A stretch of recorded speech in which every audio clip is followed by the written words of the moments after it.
Hello, welcome to Good Beer Live at last. We're back in our usual habitats now and looking forward to trying these beers. Hello, Jake. Hello. I nearly said the wrong name then. Rob, my good friend Rob. So that would have been funny. Yeah, how are we doing? How are we doing? All good. Cool. God, is it warm? Is it warm? It's warm. It is definitely time for beer. I'm absolutely gasping, spitting feathers. Yes. Well, it's cracking flags outside. Did you have chicken? You had chicken earlier, did you? Or, right. Here we go. You started already. Or did you have a Gose? Oh. I just hope that he's got free reign to do puns left, right, and centre. Anyway, enough of that. Yeah, so 3 kind of American beers on offer. We're going to obviously start off with this Anderson Valley Brewing Company. They're out of Boonville. Is that brewery? Yes, Boonville, California. So, as you can see, a blood orange Gose. 4.2%. So in this weather, it's like, yes, just to kind of start proceedings off. Oh, yes. Have you ever had this beer before or anything from this brewery, gentlemen? No. Well, no. I've had some, I think it's called HopZine. It's like 7% IPA, yep. Which is just a sort of old school, malty, really bitter. I think it's like 90 IBUs or something. Right.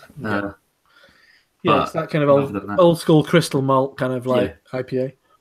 Mm-hmm. I've had the Barney Flats, I think is a oatmeal IPA. Not oatmeal stout. It's really nice. Might have had a coffee version of that oddly as well. Yeah. But as you can see on the can, one of the old school breweries, as we say. Yeah. 1987. 87, yeah.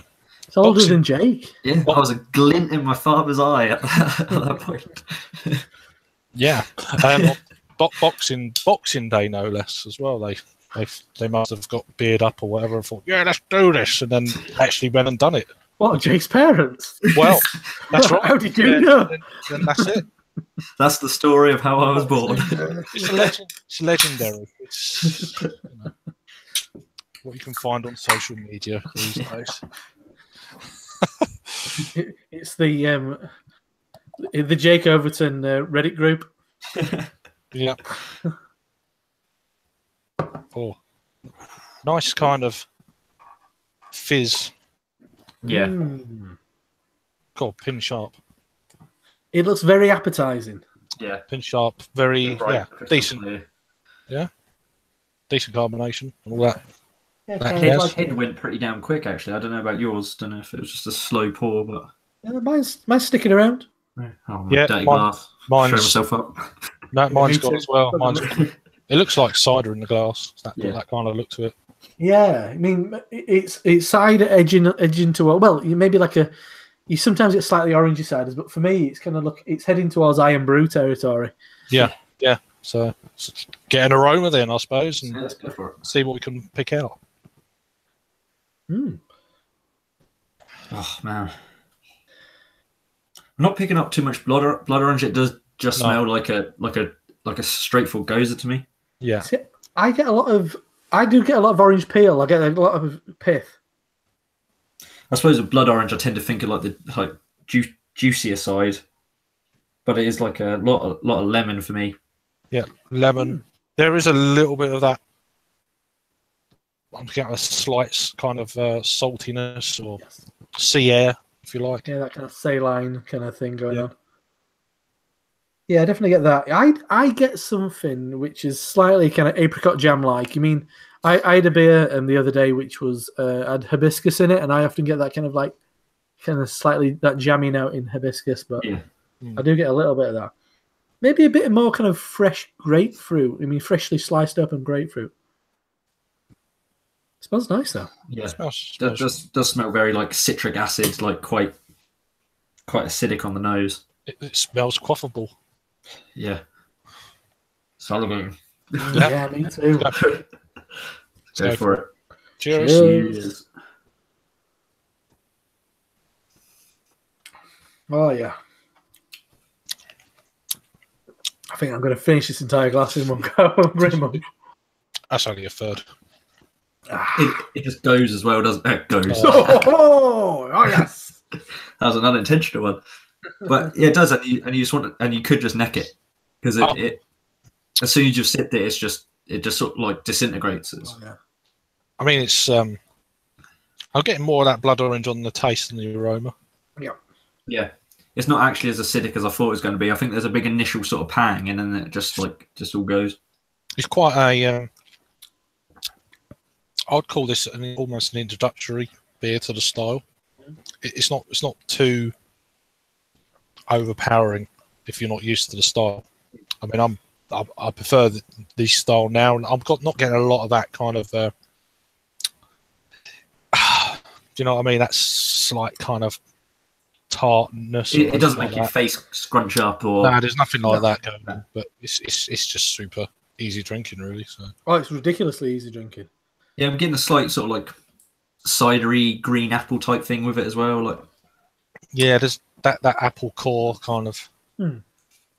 Yeah, I know you mean. Like cooking apple, maybe like something a bit sharp. Yeah, I mean that apple note. I mean, I think I'm more kind of like kind of like when you've left an apple out for a bit and it's got a little bit brown. Yeah, getting a little bit of that. Getting, a good amount of the saltiness, which kind of keeps you coming back for more. But then once again, I'm getting that slightly apricot-y kind of jammy thing, but everything's uber balanced. I mean, it's perfect, kind of perfectly pitched. I mean, it's sometimes I can't really. I'm not a huge fan of Gose. I think sometimes they're a confused style. I don't think a lot of brewers know truly what they are. But this is absolutely sluggable, and it's perfect for this kind of weather as well. Oh, perfect. I mean, when we ordered these beers, it was like minus whatever, and it's like, and it's like Gose, and it's like excellent. Now we had like 30 degrees nearly the other day down here. It's like perfect beer for this sort of weather. I do like the can art work on this as well. I don't know if there's anyone. Well, obviously someone's done it, but I think it's pretty standard across their whole range, really. Yeah, I don't know. Bear with the horns and the background. Yeah, the peculiar kind of the horn, the kind of antlered bear. Yeah, but no, it's first beer from this brewery for me. So, all right. Yeah, I mean, the hop-Otin is probably the most kind of widely seen one, but yeah, I mean, I don't think we don't. You do periodically see some of their more adventurous stuff. I know they do a lot of kind of like they do like bourbon barrel aged imperial stouts and stuff, which might be really good. Yeah. I mean, but oddly, I mean, and I'd say this for probably all the breweries that we've got today. If you look on Irish online shops, you'll see a bigger range. Oddly, I don't know if I've noticed they get a bigger range of American beers. On other breweries like Sierra Nevada, and they get a lot of them kind of sort of ones you don't really see so much in bottle shops over here or online. Although I think there's one. I think another. Anyway, don't worry about that. It's kind of like that thing. But our good friend Al, he posts photos on Instagram. It's like, how has he got that? Mm-hmm. And things like that. It's just it's funny how it works, the beer world. But yeah, I mean, this is a really. I think it's just the weather and stuff. It's just so easy drinking. 4.2%. It's a session beer. That you could. Yeah, I could do a couple of those. It's not going to leave like you needing a Rennie or anything afterwards. Yeah. So. See, I'm quite a believer in this style of beer being quite an accessible thing and to non-beer drinkers. Yeah. And I mean, same goes for maybe not kettle sours as much, but I mean, kind of maybe fruited, accessible sours like this. I think are really kind of people who don't know. Maybe they drink wine. Maybe you drink horrible kind of flavored ciders and that kind of rubbish. Yeah. I think stuff like this is quite approachable. Magic Rocks, salty case. I mean, you'll find a lot of people who clearly at beer drinkers who go in with friends into the tap room often end up drinking salty case. Yeah. That's another good beer. Well, one of the beers that actually got me into, because I'm a big sours fan, one of the beers that actually got me into sours, probably the first sour I ever had, happened to be Westbrook Gose. Really? So like, yeah. And that like I had it, I didn't know it was sour. I thought it was an IPA. Didn't look at the can or anything like that. Just saw Westbrook and I was like, oh, they do IPA. I'll get that. Had it and I was like, what the hell was this? Just completely, because I wasn't expecting it. I was just like, that's it. I'm addicted to sours now. Yeah, I mean, they've kind of crept into my kind of taste buds over the last sort of 3 years. And I drink a fair few, not so much Gose. I like Creeks and Lambecs and stuff more now in the last sort of year than I have done. So I'm getting there with that. So it's which is good. I'm just checking out Honest Brew because at the end of the day, this is where you can get beers like this online. Let me get my, because I'm so professional, so it's got to be done. Got so many pages going. So this beer, I'm just trying to do a check to see if it's still available. It is, yes. I looked the other day. Okay, so so it's still available. So this is obviously Good Beer Live, Honest Brew. Yes, check out their website. All the information is down below. The actual website, terms, conditions, bloody blah. So if you're a new subscriber to these guys, you get beers like Beavertown, Siren, Cloudwater, Northern Monk, Wylam. You name it, it's going to pretty much be there. And also a really good selection of American beers, what we're doing tonight. So go and check them out. So your first order, then £10 off and free shipping, delivered to your door with code GOODBEERLIVE, all capital letters, £35 minimum spend, terms and conditions and all that jazz. It's all down below anyway if you want to go and check them out. Right, that's that done. And I've met loads of people who've used our code. I met about 3 people last weekend who were like, "Oh, use your code." A mate were having a bottle share for a friend's 40th. So they all kind of like, there were like 3 of them bought a shed load on Honest Brew for this bottle share and all used our code. That's good. Excellent. Absolutely. We'll remind Honest Brew of that. Yeah, that's right. I'm sure they do notice. Yeah. It's not just us 3 using those codes. I have tried to use it twice. Yeah. I'll get them delivered to my mum and dad's house. Working the system. No, I wouldn't do that. That'd be very deceitful of me. No one else should do that either. No, not at all. Code multiple times using different email addresses. Don't do it. Don't help us out. You'll get found out like these 2 have. Yeah. On blacklist. Yeah. So don't do it. It's not worth it. Right. So I mean, if I saw this on tap somewhere as well, that's good. I've had that, and I'll be like, yeah, I'll be all over it for sure. We've got a bar over the road in Margate, and right next to the sea, heat wave, blah blah. It's like been out for a walk or whatever along the coastline, and it's like, I'm having one of those. It's kind of that kind of beer. It wouldn't last very long at all. It's kind of one of those beers because it's not an obvious style in a lot of ways, but it's that kind of vibe.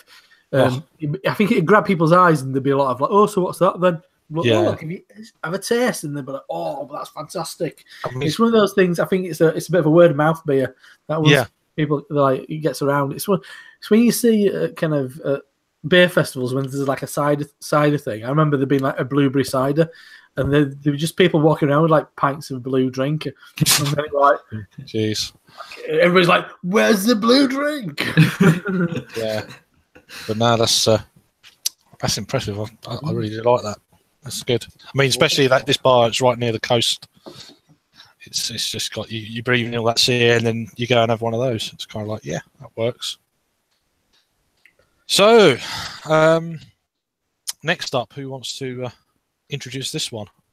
I'll do it, even though I forgot where they're from. I am kind of frantically looking. So it's actually a different address to what it said on the website. So it's easy to pronounce, thankfully, as well. So the next one we've got is Bear Republic's Hop Shovel IPA at, it's the ABV, I can't see it, 7.5. I mean, that if you can't, that's like the perfect ABV. So Bear Republic, one of the iconic kind of West Coast IPA breweries from, it says Cloverdale actually on here. And we were looking at, it was Helzberg, one or something on Rate Beer, but on the bottle it says Cloverdale, California. There we go. Yeah. Beer from California. But yes, we were looking online, and what hops were in this one? Were it Mosaic, Meridian, and Denali. Yeah. Meridian was the one that intrigued us because never heard of that. Right. Yeah, never heard of it at all. Apparently, a citrus substitute is from the quick research we did before. Oh, really? Citrus substitute. Oh. Yeah, it's a 100 IBU beer. Oh. Once again, we're all about the old school US breweries, and this, 100 IBUs. It used to be like the IBU, like kind of like arms race. I just caught a whiff, and then I went in for a proper sniff on the bottle, like you did, I think, Jake. And yeah. I'm trying to stay away. Oh well, lovely surprise. The willpower left me. Yeah. Yeah, in this kind of like times where it's all about kind of like low IBUs, I'm actually really looking forward to having a bitter IPA. Yeah, it's you can see through it, and you know what, it's great because not completely clear. No, there is a slight hop haze. Yeah, unclear for months rather than years, really. But, unclear for a few days, a long weekend, perhaps. But yeah, it looks a lovely colour, doesn't it? It's nice orangey. It looks like West Coast IPA, doesn't it? It does, really does. There's a slight haze. There's a nice carbonation running through it and all that kind of thing. Not much of a head, just not even half a finger gone down. But yeah, can't wait to sniff it. Yeah, got it for it. Oh yeah, days. See, this is where I am at with IPA. That actually brought a smile to my face. Yeah, doesn't it? I was brought up on beers like this, not being a kid, but my tasting baby palate kind of thing. Yeah. I'm getting a slight earthiness. Denali I find is a strange hop. And I can never really put my finger on what a lot of it is. I do get kind of like a bit like lemon verbena, kind of like lemon curd. Mm-hmm. Definitely a mild toffee note as well. Yeah. Toffee was what came to mind straight away for me. Slightly dank. Yeah, slightly dank, but not too bad. There's a little, like you say, earthiness. I'm getting more of a kind of an apricot jam kind of thing. Yeah. It's definitely a jamminess to it. There's almost like in a weird way, like a creaminess to it. Like, I don't know if that's the toffee thing, maybe something a bit like fudgy. Yeah. It's probably a little bit of, I guess the hops dropping off a little bit because it's probably not the freshest beer in the world. And Peter, the master of hopics, would always say kind of like a sugary tea. Yeah. It's got that kind of like note to it. Milky tea type thing. Yeah. But grapefruit, that's so good though.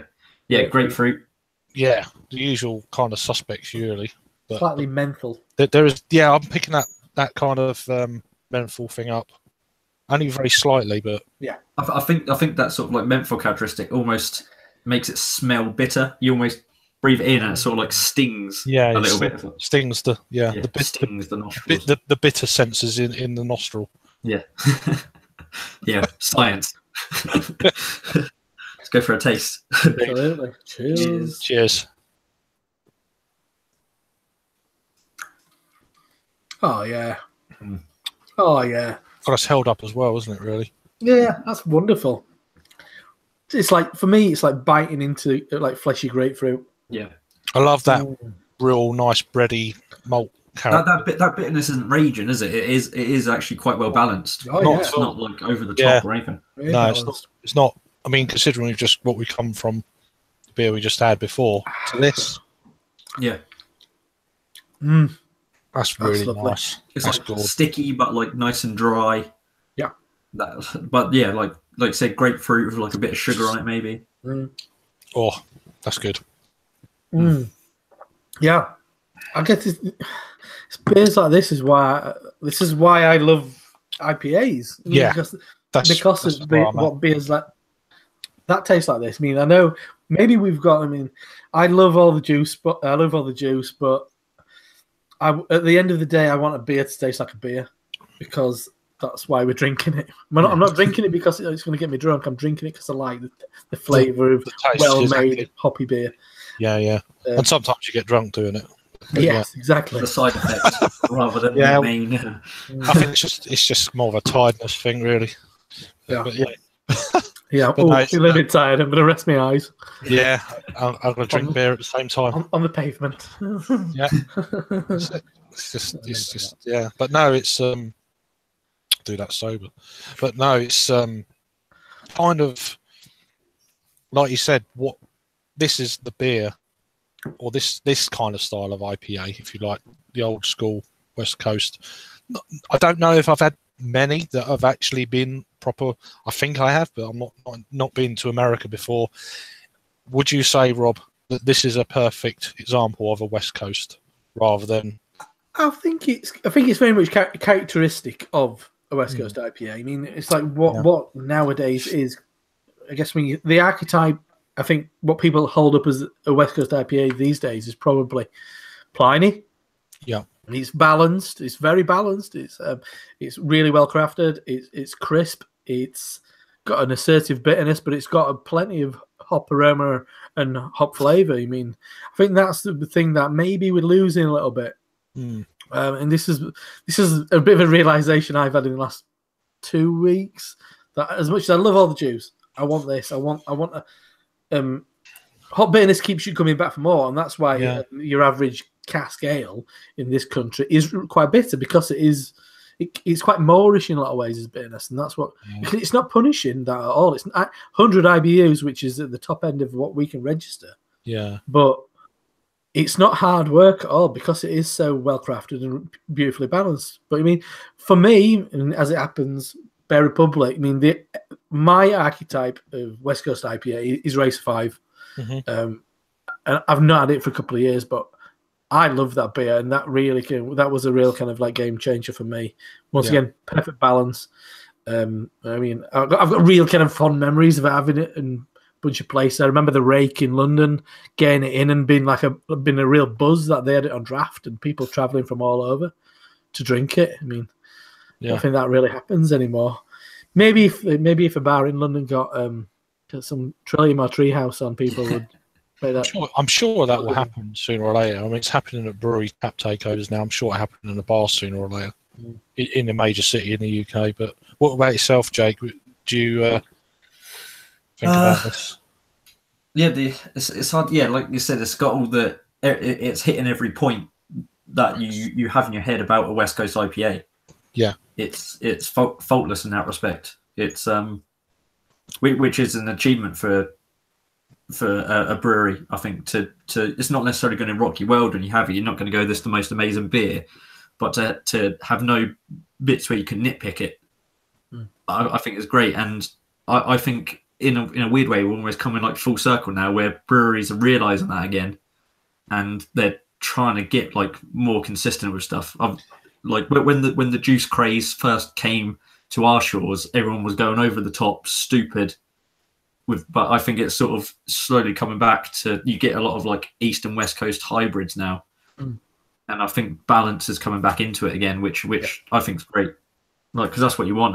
That's what I want. I'm sort of over extremes to a certain extent. I want to just sit with a beer and enjoy it. So more of a Midwest IPA. Yeah.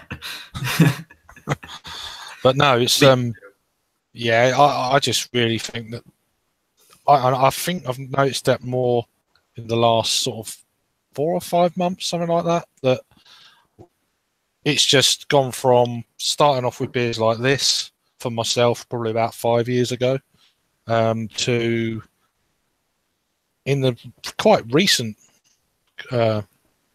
past of these juice bombs that have been coming out, and then Cloudwater doing it, and then other breweries doing it, just spread. But then beers like this, it's really been really hard to come by. But I think the last month or so, like you say, there seemed to be a little bit more coming back to that West Coast classic, you know. Yeah, I think there's roots kind of thing, like a meeting point now with sort of a little bit of bitterness, but with juice. Yeah, with a slight sort of like light malt character, as opposed to just being all. Or just, well, it was a bit like with these West Coast IPAs. There was like the bitterness wars, where it was like the most bitter and the most extreme, and then yeah, I mean, it went kind of very sweet with these kind of the New England style. That sweetness really took over, and almost to the point where that's where and then you start drinking them for months and months, and it turns into years, and then it's like, do you know what? I like them. I like both styles, but give me one of these. You know what I mean?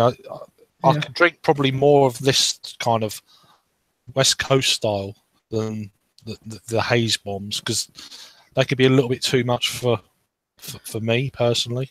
Yeah, no, I'd agree. I mean, as much as a huge Verdant fan that I am, I mean, I'd say the Magic Rock collab, the Dry and Bitter collab, they were becoming really sweet for me. Yeah, and it was kind of becoming sugary sweet, but not in like a syrup way. But I don't know what it was. Like, I put it on Twitter earlier. I'm getting like what is akin to like the inside of a Malteser. And I mean, for me, it's like, what does it take to become to take us back in this direction? Or Jake was saying, to take us in that kind of like kind of hybrid kind of direction. I think it does take a significant brewery, a popular brewery, to make that stand. At the moment, I think I've seen Magic Rock making a bit of a shift in that direction. Right. They've always been keen on balance. I mean, when I first met Richard, it was over tables drinking bottles of Bear Republic and Sculpin and Pliny and stuff like that. And I'd love to see Cloudwater do like as close to Pliny the Elder as possible. And I bet that would change things for me. I think that would really make a big difference to the UK market if somebody like that absolutely nailed a West Coast IPA. Don't know why they're not bothering. But then again, if you've got something like Cannonball, which is pretty bang on. Oh, stunning. It's like this, but for me, I love IPA, and I love the breadth of style. And maybe at the moment we're losing a little bit of variety. I think there's absolutely bags of room for a bunch of breweries doing this style of IPA, as much as there is making hazy juice bombs. And I find it bizarre that, I mean, somebody like Verdant or Cloudwater are just doing that one particular style of IPA, even within their kind of like IPL and kind of like the small beers that Cloudwater are doing. It's all kind of like juice. It's not kind of, they're not kind of going for a breadth of kind of IPA, which I think is a little bit of a shame. I mean, some of these Cloud bombs, although they taste very nice, they, like you said earlier, they don't taste like beer. With that bitterness, it's very minimal bitterness. It's just all that sweet, juicy. I think there's a time for them all, if you know what I mean. I want there to still be those low IBU juice bombs. Yeah, I want one of those, and I want there to be really sort of top ABU West Coast stuff. I want the whole lot. I want my cake, and I want to eat it. Yeah, no, I mean, but I don't want the same cake all the time. No, exactly. Yeah, different cakes. Indeed. For different situations. That's right. But I think there's breweries like Track. I think they're almost like a bit of a hybrid of the two styles. A lot of their beers. I think Burnt Meal do the same. I think Colonel have always done that to a certain degree. Yeah. Even before they were doing haze before it was cool, and so that you could almost say that's a hybrid of the two styles without them even knowing it. Yeah. So I mean that they're out there, but I think this this tidal wave of, we got to go the trend, all the breweries, and then it's kind of like it's left almost like an open playing field to get back to West Coast. I think it's calming down, so I wouldn't be surprised. Yeah, if we start, because I mean track and field was a bit more West Coast leaning, I would say. Yeah, from Verdant.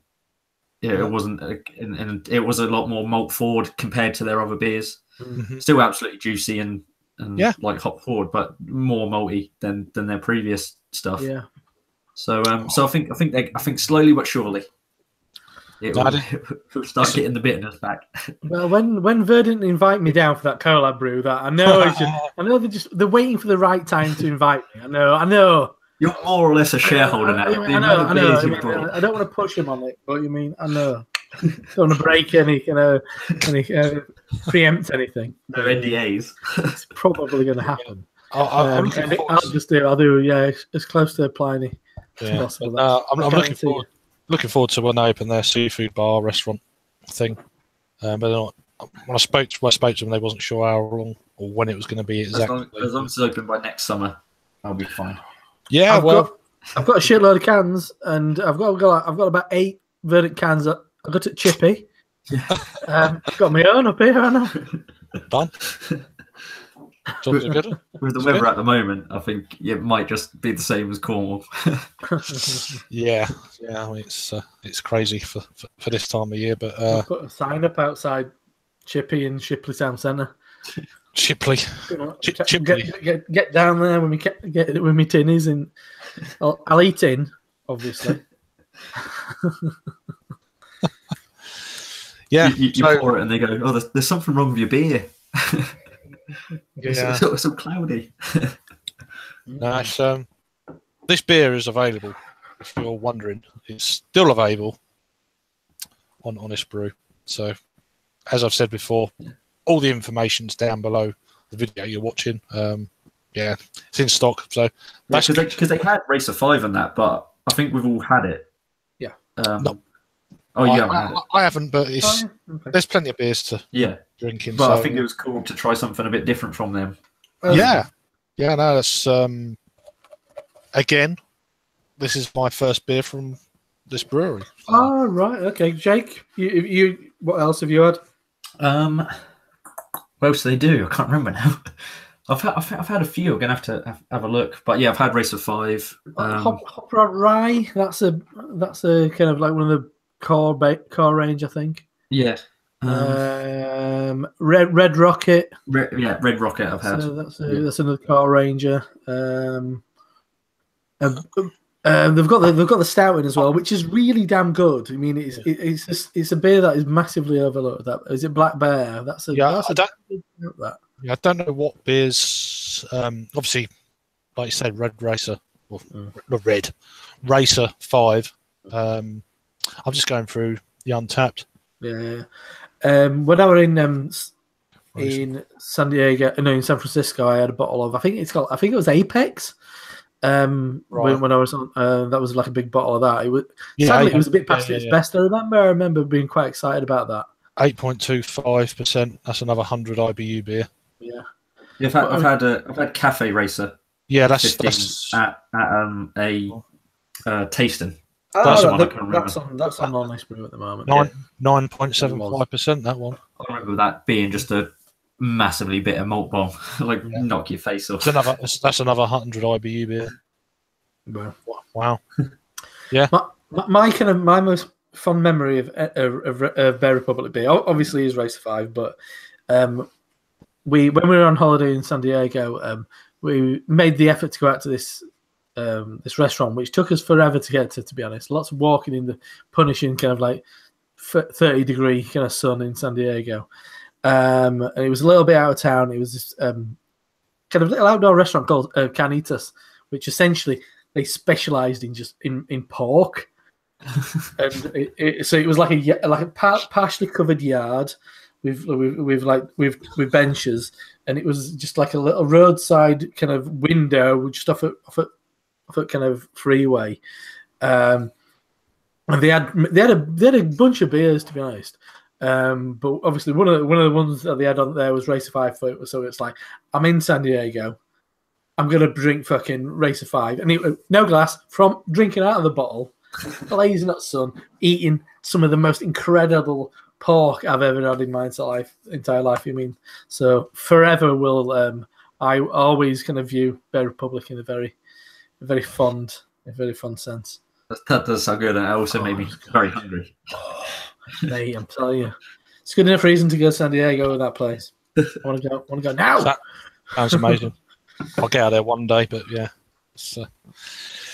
we'll see about that. I mean, but yeah, this is. If I'm truly honest, this is my kind of style IPA.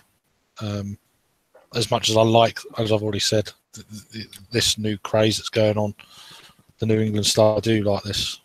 Yeah, and when I find one, I'm always smiling on it. So yeah. it's kind of like, I enjoy it more as the odd one. Like you're saying, you could happily drink a lot of these. I think I could only manage that, and then I'd probably go on to something else. Even though I think it's absolutely great. Yeah, but I think it's just the way your palate changes at the moment. That's like I'd have to recalibrate a little bit to start getting back into those. No, if I was going to not session, but if I was going to have a few beers, I would probably have a few more West Coast than these haze bombs. That's it's. But I might alternate between the two, just that and then that, and you'd. It's a bit like a pale ale and stouts. It's that kind of thing, because they are quite different. Yeah, that's just me. Talking of stouts, indeed. Do you want to crack on? Turn. Yeah. Do you want to crack on? Yeah, let's go for it. So this is YETI Imperial Stout, brewed and canned by Great Divide Brewing Company from Denver, Colorado. What's the ABV? Is it 9.5? Yeah, 9.5. 9.5. And no adjuncts, is there, in this one? Not entirely. It's just a straight Imperial Stout, isn't it? Sure, let me just... if it wants to work. 75 IBUs, this beer. That's the first time I've ever had it in a can. The only time I've had it before is in like a bomber. I've had it twice in bottles. I've done a review like in 2015, and then in 2016. Was it 2016, Rob? When we was all up at probably. Yeah. Is when I had to get a cab back from Shipley to Leeds.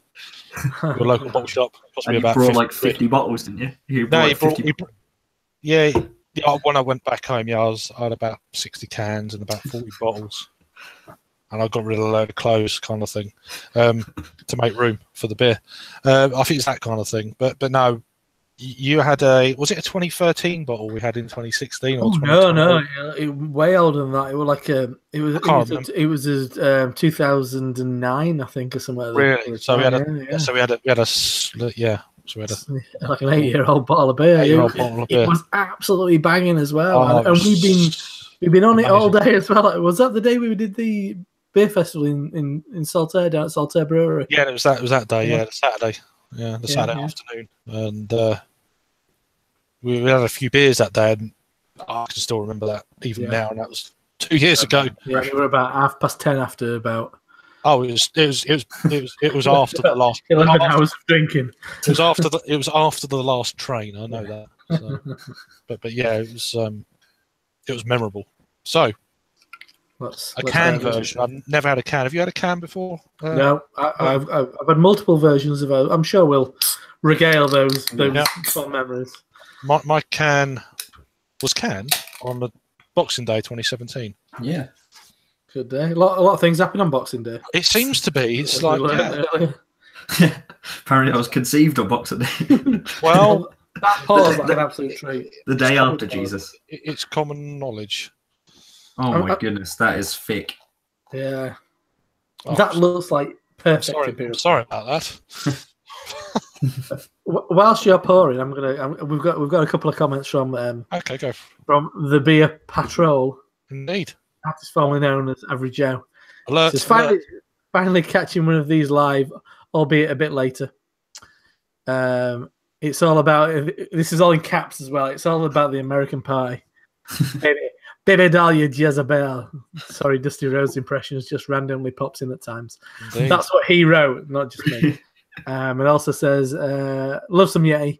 Awesome to see it can now. Such a classic Imperial Stout. I do like the chocolate version slightly better. Do you know what? I'd agree. The chocolate version is wonderful. Yeah. We'll get onto that in a minute. But yeah, this beer, wow. Yeah, it looks amazing, doesn't it? Poured like chocolate. It's crazy.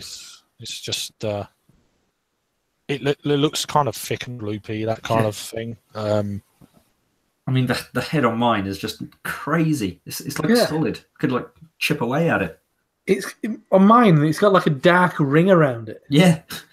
It's I reckon you know when like a barista pours your coffee and they do all that crap on the top, you could do it. You could have foam art. Emulate it, yeah. Yeah, that's look really tightly packed bubbles, and you know what we know about that one. No brewer.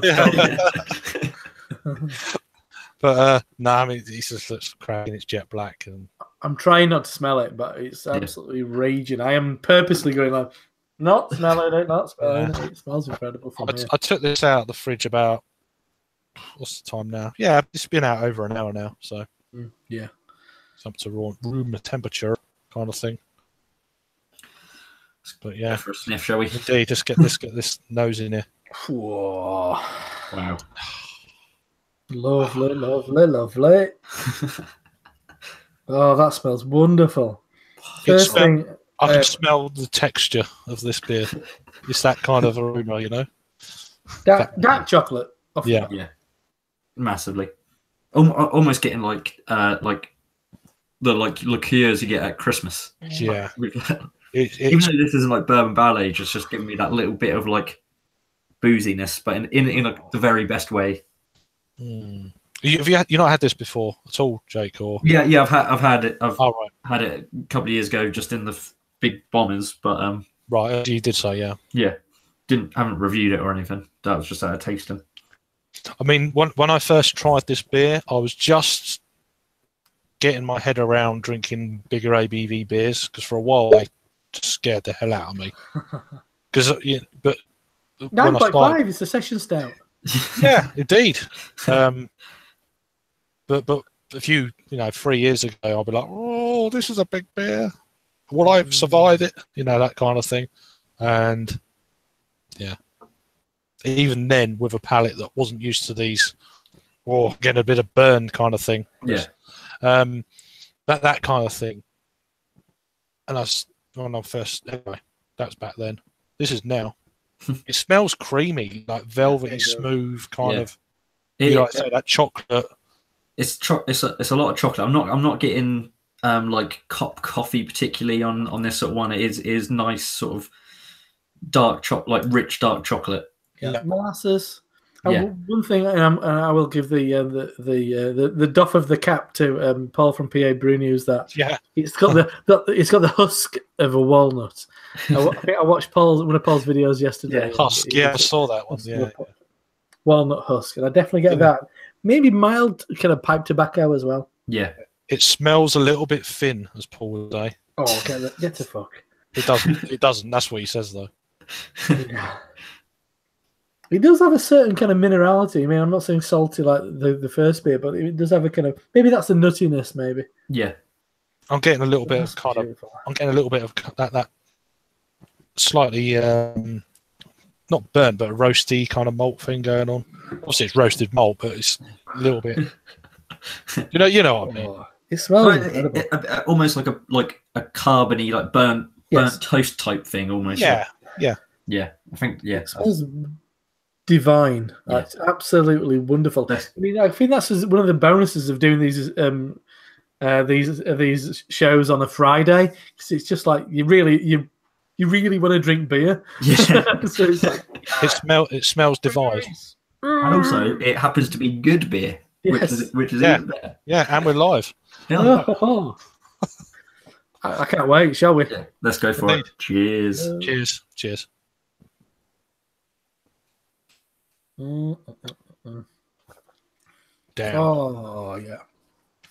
Oh yeah. Loads of bitter chocolate, like kind of 95% kind of like cow. Yeah, that kind of that roastiness is coming through as well. The roasted malts. Oh. Of course, that is that is up there with what I had before. Oh yeah, and the theme from the last one, like a nice kick of bitterness as well. The bitterness of kind of roasted barley. Yeah. That's but with a sweetness as well, isn't there? There's like a when I breathe back out, it like it almost got like a nice kick of sweetness. Yeah, it's a bit on that kind of that retro nasal kind of experience. It's kind of, as you were saying, for me, it's a bit Nutella. It's chocolate and hazelnut. Yeah, there is a that kind of slightly leveriness coming through as well. Yeah, a little bit of char. I'd say body wise, I'd say it's bottom side of full. I mean, maybe bang on full. I don't know, but it's got a lovely soft mouthfeel. Yeah, it's not loopy, is it? Yeah, drinking through the head is lovely. It's kind of like that experience of if you've got like a frothy kind of hot chocolate or something where you're drinking through like the froth. You get like layers of chocolate for me. Yeah, because that brings a sweeter kind of like milkier chocolate. Yeah, there is a nice and the actual flavours linger on the palate. Yeah.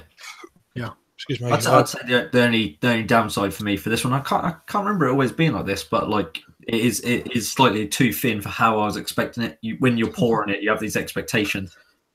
I think it's 9.5. It's not like 12, is it? I guess that's the difference. I guess for me, it is what I was kind of expecting it to be.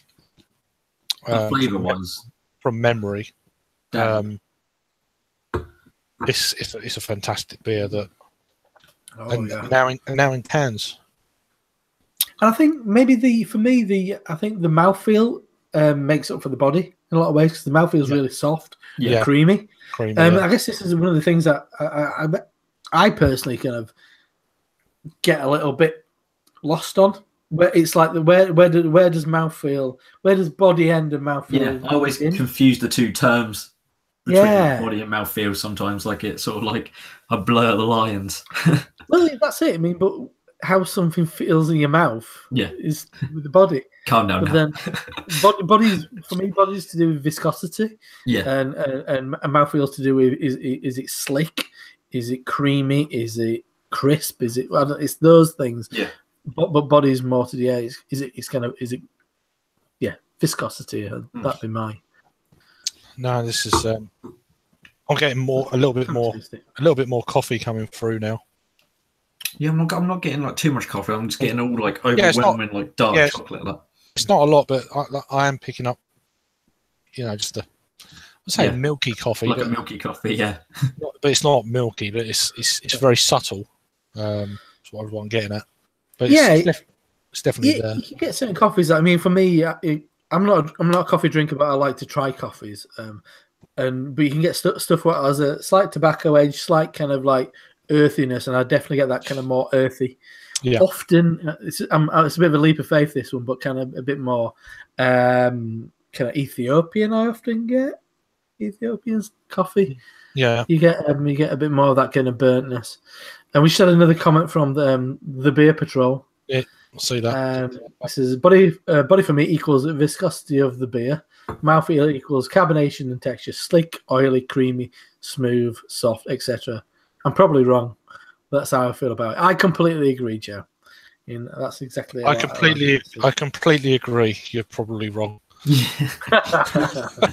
I'm joking, of course. No, I think that's bang on. Yep. But this it's beautiful. It's the kind of beer that I think maybe gets overlooked now because it's not the most kind of like it's not the most sought after anymore. Once upon a time, I mean, when Grey Divide kind of appeared in the UK, and they've been in and out maybe for about 8 years now. I mean, they're one of the earlier ones I found in the UK, and I've always enjoyed it. I mean, I think I've had obviously the regular version. I think I've had the chocolate version, coffee version. I an oak version. There's an oak version they had in Brewdog about 2 years ago, and I was like, "Oh, shall I get that?" And it was like, I think it was in a bomber. It was like, I think it was about 20 quid, whatever it was. There's my local bottle shop. There's at the moment they've got a chai tea version, Right? Cool. which I don't know if from hearing somebody who'd had both, he said he preferred the regular version. It kind of felt like it was a little bit unnecessary. Yeah, the chart, was it? Did they do it? Like, I think you mentioned it just now. Is it chard? Oat chocolate coffee. Oat chocolate. Yeah. Don't think it. I know it's the wrong brewery. I've just remembered what it was. Yeah. What else? I'm thinking, what else? I mean, they've got a load of Great Divide up at the bottle shop near me at the moment. They've got Scotch Ale, Claymore, got Colette, which is like a farmhouse ale. Got Titan, that's like their core IPA. They've got I think Denver Pale Ale. They're just like a pale ale. Yeah, that's been floating around online. You should see it a lot. I presume it's Bottle Shop who's brought it over as well. So floated, I guess. Well, I mean, Honest Brew had a lot of. I don't know how much they got left. I think they still had Yeti last time I looked. No, I looked the other day and this had sold out. Okay. I'll have a look what else they've got actually. But Titan I always remember being a good West Coast style IPA. Yeah, I think that's the Hercules. The Hercules, that's the double as well. I knew that was. I wasn't sure because I was going to say, "Oh, yeah, I got Hercules." That's the wrong brewery. No, it's just me just thinking that I was going to be wrong. Yeah, but yeah, Honest Brew still got Colette and Hibernation all day. Hibernation got in at the moment. Yeah, which I'd be interested in give them a go as well. So go and check out Honest Brew. Just all the links are down below. So yeah, makes sense. You've got to do it. So good beer live. Going back to that beer, I think we've said it in a few, or I've definitely said it. You start to become like a broken record, don't you, with these bloody videos? But Imperial Stouts, where they're just the 4 core ingredients of a beer. I love that because this is so different from another Imperial Stout where you will get a lot of coffee, you will get sort of more caramel flavors, something like that. Whereas this is all chocolatey and rich and sort of a little bit alcoholic, and this is just the 4 ingredients, and that's all they need, which I think is great. I mean, I'm all for flavored stouts. I'll still drink them till the cows come home, but you can't just beat hops, malt, yeast, and water in an Imperial Stout for me. I think it's damn good. Well, God bless America. Indeed. Oh, say can. Oh. No. No. But no, it's like you say, it's just sometimes you don't need to confuse a style of beer, and this just has enough for it. Although I do like these kind of flavoured stouts or pastry stouts or whatever you want to call them. They are nice, but sometimes you are picking up a little bit more of this bitterness in this beer. When these sweet stouts you get, it's like, it'd be nice to have a little bit of both, just to, the sweetness from a sweet stout and the bitterness from a traditional well-made stout. But I mean, there's not many bad beers around these days, depending on what you drink. Most people are educated enough these days to know that this is a fantastic brewery and a good beer. So I'll definitely seek it out. They do divide opinion, though. Oh, for you, Chris. A couple more comments, poignant comments about this beer from Joe over at Craig. When the hell am I right? And then also, Yeti is the shelf turd of all shelf turds here in the US. He probably is, and I think it's overlooked in this country as well, which is always a bit. But Honest Brew sold it out pretty quickly, which is a good sign. But like so many beers, it's so damn good. The oak version is tasty. So I've never had the barrel aged version, but I want to try it. I think it's like $27 for a 750. Not a cheap beer. No. So yeah. I think years ago I might have had like a cedar aged version of one of their IPAs as well, or a barrel aged version of their IPAs think we're an anniversary beer or something as well. I mean, I'm coming to the opinion now where I seem to be more disappointed with barrel-aged versions of the base beer these days. And for $27 for a barrel-aged version it's a gamble. that could be not as nice as the original. Yeah. If you're in a bottle share or something. How much is a bomber of this in the US? $8, something like that. Top $7 a bet. I don't know. Joe, that's one for you to answer. They probably come in 4-packs and stuff like that. I think the cans will probably come in 4-packs, I'd imagine. Well, yeah. I mean, they could even be. I think it's even the bottles. I mean, they still got the bottles, I'd guess, 4 or 6-packs or whatever. But I just, I'd want to have maybe a like if you a flight of beers, it was on a bar in America somewhere. Just have they've got the barrel aged version of this. Like that'd be one. I'm going to pay $27 for it. Yeah, you have a third or a taster or whatever. Yeah, I mean just the flight, but yeah, it's just on the basis if it's amazing, I might consider it, but then share it as well. Yeah, get a bottle, but you didn't expect that, wouldn't you? I wouldn't drink a bomber of this beer on my own for sure. Well, I might do, but no, but do you know what I mean? If someone a beer that some people can't, your friends can't get, then it's like, I'll get one and we'll share it out. Yeah, absolutely. Yeah, Joe said probably a bomber about kind of like $7.99, $9.99. He said roughly around that kind of area. Yeah, and a can maybe in half, but he's not even seen the cans in. And so he's in New York State, isn't he? Yeah, he's Western New York Buffalo. Yeah. So, but yeah, which is incredible that we can get it quite readily available in the UK. Yeah, it's funny but Great Dividers said they've been in and out of the UK for maybe 10 years now. Yeah, I guess they've often got a lot of beers that are kind of like British styled as well, European style. So yeah, I think a lot of the reason these beers are appearing is because the bottle shop in particular is leading the charge on that cold storage over here. They're probably pushing for those sales as opposed to just things like turning up. They're probably pushing to get these breweries over here.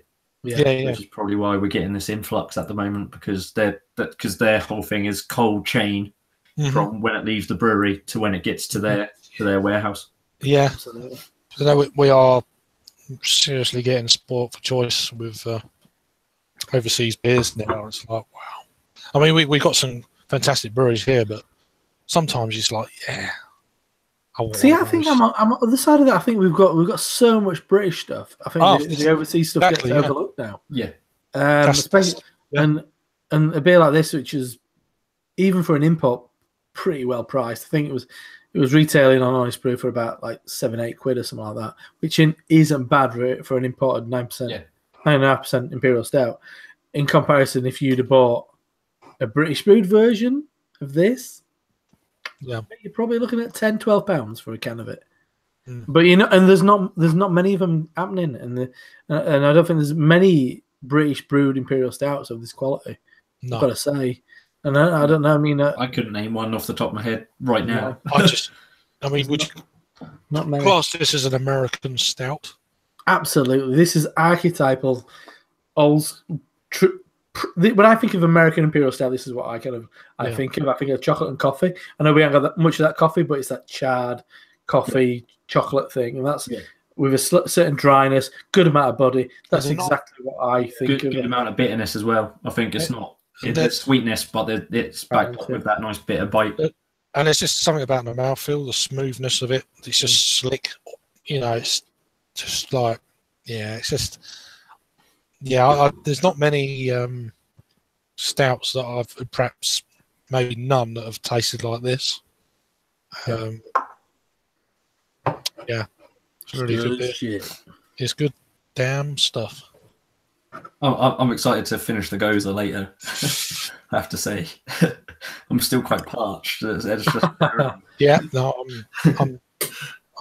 doing all right. I'll just have a look around and but it's what a brewery.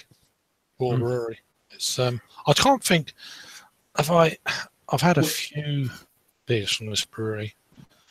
Maybe Just while you're having a look, I was going to say, like, these breweries have been around for donkey's years, and they don't seem to be going anywhere. But then you've got breweries like Green Flash. Yeah. All of a sudden, they're in trouble. Well, they've gone. Oh, they have gone, have they? Yeah. Yeah. Gone no, now. I heard the acquired rumours. Alpine, and so it wasn't like they were struggling. But the last few years, they've just gone. Because I mean, that they were getting imported over here by Bottle Shop. Always had Green Flash. Yeah. They kind of stuck up that deal, didn't they? With but it was then they were having West Coast IPA brewed in Belgium by Saint Fulin. Yeah, okay. It was no good. It was no. It weren't. Yeah, it's they had it in supermarket in Portugal actually. Really? Yeah, that was actually in supermarkets. That's nuts. But Which was I think it was about €6, €5 a bowl for a 330. Yeah, great. People aren't going to buy that. No. I think Green Flash made some bad business decisions. Yeah. I mean, if you guys are interested in seeing it, I can make it available. But if you want to buy it, anybody who's out there watching this, there's a really good documentary called Suds County, which is all about the kind of the evolution of the West Coast beer scene, and it's fantastic. You can pick it up for like $4 or something like that. It's a really fun documentary, nicely put together, really accessible, and they talk about kind of like the kind of like evolution of what it's like. This brewery opened, and then this guy opened a shop, and then this guy used to go in there to mill his grain for this brew pub, and then this guy started working at this brewery, and then blah blah blah. You know, the intricate webs of it all. But Pat, who was the founder and I guess head brewer for a long time at Alpine, is a really important character in this documentary. I think he's a reserve fireman, probably a little bit older than most of them, bit of a beard going on, but he's such an engaging character. He's such a likable guy. And there's like a bit of a bit at the end where there's like a bit of a montage about they're all kind of like speaking fondly about their kind of like the place in that specific community, and he's so touched by it. He starts welling up, and his like voice breaks and stuff. How much of this incredible kind of brotherhood that he's kind of like found himself part of, and it just kills me to think.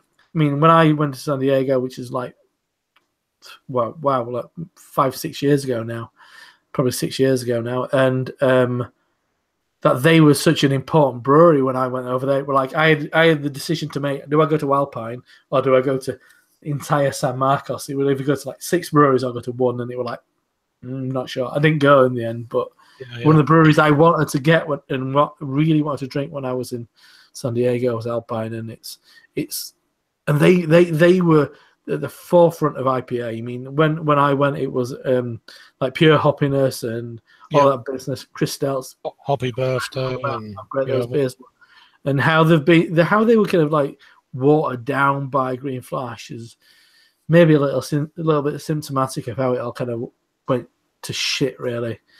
But I think that's the biggest casualty of it all is Alpine, who was so damn good. Alpine were fantastic. Because they still brewed for their local area, didn't they? Alpine, and then Green Flash also brewed their beers. And so if you saw their beers in like Green Flash bottles, the Green Flash shape, like people avoided it. But if you saw them in the normal Alpine bottle, people were like grabbing them. Yeah.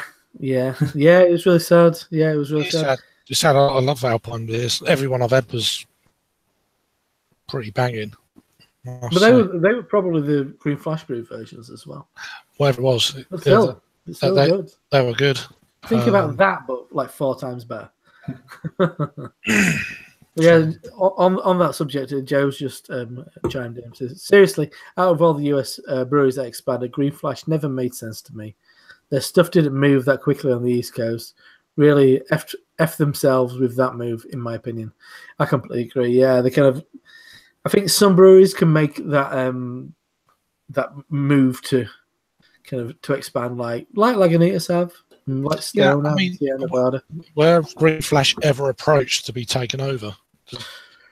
No, I think once again, I think the guys on the documentary and I think he seems a bit greedy. Right. Yeah. That was if I'm being honest, that was my least impressive brewery experience, was going to Green Flash. It was a bit soulless, and I walked in there and I forgot my passport as it happened. My wife had hers, and I was I was then visibly older than her, and I'm like, she's old enough. Look at my grey hair. I am clearly old enough. And they were like, they only let me in with a pinky promise of not drinking.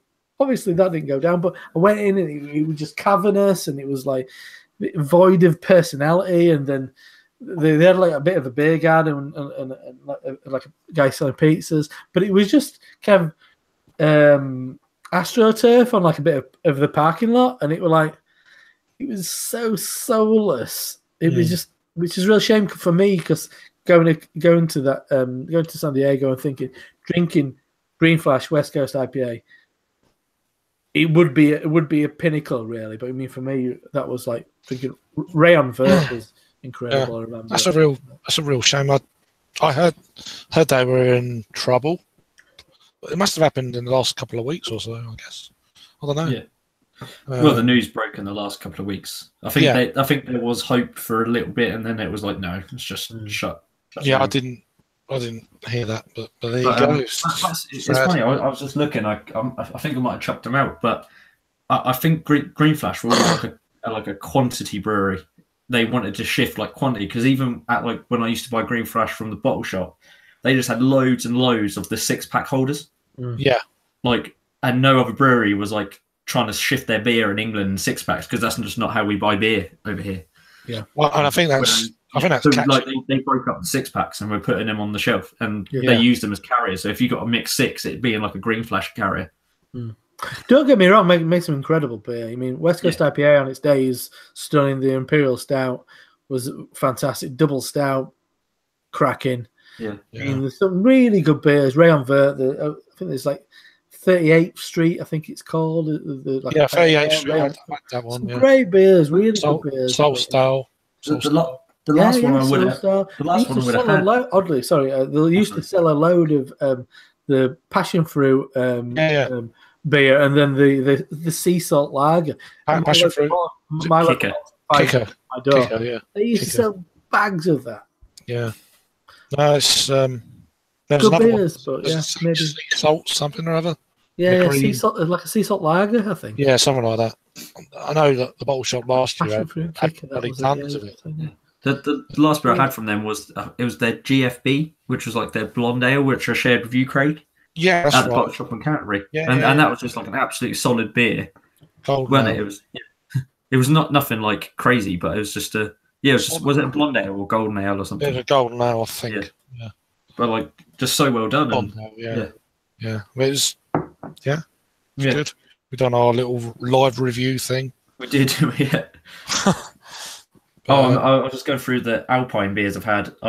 Had Hoppy Birthday, which was probably the best beer I had from them, which was an actual Alpine one. Yeah, no, it fucking wasn't. That was a Green Flash Brew version. You never had Happy Birthday. I've had multiple versions. It wasn't Brew. I don't think in the UK. I very much doubt you've had. Well, I've still got the bottle, so I can check. Birthday. Yeah.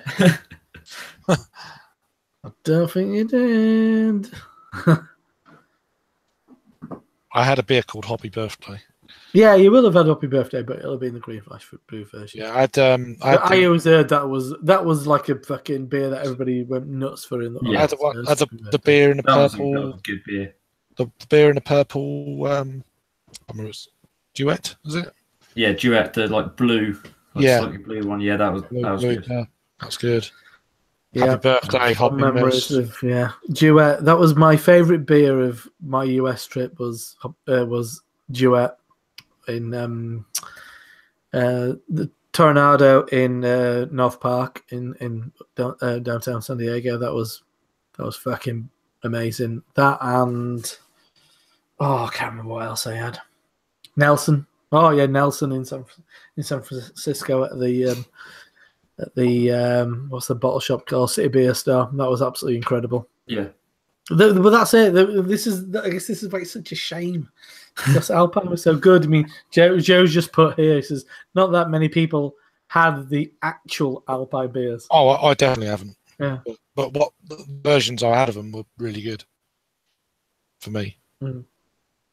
But yeah, I'd won it on draft in a weird little bar, I think called O'Brien's, which was part of like not a strip mall, but more like we'd call them a retail park in the UK, and I think it was called Odin's Beard or something like that. And I think it was like an oatmeal stout or something. And I had some of the most wonderful hot wings in my entire life, but such a weird place. I mean, if you went to like where you'd normally find like Curry's and a Sports Direct, and just at the end of there just happened to be this tiny little bar with all loads of knackered furniture with like this insanely good beer list and kind of amazing hot wings. It's so weird. I want to open that. I think we should start going down to shitty rundown resale parks in the UK and opening kind of like dive bars at the end of them in kind of like what used to be like that. Was it? Well, I can't think of it. It's the name of a shoe shop starting with a B. Brantano's or something. Sticking over Brantano's and turning into fucking dive bars, selling shit hot wings and bringing them back. I think Mothercare are on the way out, so we could buy up all of their stores and fucking open a brewery in there. Indeed, yeah. Oh, now we're talking. I was going to say something, but no, I'm not. No, just say it. no. I've forgotten it now. But it's still good. It's still good. That beer. I'm back onto the Bear Republic, and the second pour is actually better. It's everything the little bits what I didn't like about the first pour have gone.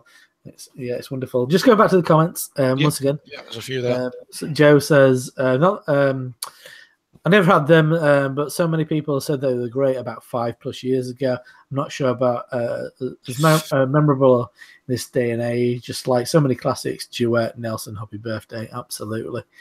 And they said, speaking of trip, do you talk to Ryan anymore? That's focused at me. I always enjoyed his reviews. That's San Diego Beer Vlog. Ryan does a video once in a blue moon, so he really does them anymore. Just wondering. No, I've not really heard from Ryan for a while. He's all shacked up with a lovely lady. He's bought a new house and stuff. I think he's more focused on his homebrew. Not as obsessed with it. He's playing a lot of ice hockey, and he's playing a lot of ice hockey. He's still homebrewing. I think he's still kind of very much in part of the homebrew scene. And then Chris on the 10th says, "Hi guys." Hi guys. How you doing, Chris? Hey. You're up, brother. And then Judge said, Bear Republic used to distribute here for years. They pulled it out about 3 years ago and haven't seen them since. Seen them again. Okay. Weird. Huh? All the freaking ice hockey. Yeah. Come on. Indeed. All caps. All the freaking ice hockey. Nice. To all our headphone listeners, we'd just like to apologise for Rob's outburst. Just all right. It's just... That's just, he's a working man. Would you guys? Another one says, would you guys say that Yeti would pair with? I know that bit. I know the bit. Yeah, wonderful. What do you say? It pairs with some of your pundit cheeses like Gorgonzola blue cheese. That's a Dusty Rhodes impersonation. Gorgonzola, if you. No, I'm not going to do it. I'm listening to it. That wasn't that bad. Don't do that ever again, Rob. Yeah. Okay. Sorry, he can't hear us now anyway, so it's okay. But no. So that's 3 fantastic beers then. Worth seeking out. Links down below. Good Beer Live. Onto Honest Brew. Thanks again for them to send these beers out for us again, and pretty damn good. Thanks for all the comments, Joe. Really nice. Bit of blue cheese and stuff going on in there. Indeed. I'm sorry, Chris, you just missed the end of it, but maybe we'll get another stream going in the not distant future, and I'll send you the link as well as you, Joe. If you're around, might be a bit early for you guys. We'll see. It's never too early for Joe. No, but sometimes he's a busy man. So like he is. So let's go. Thanks for watching then, and we'll see you on next reviews.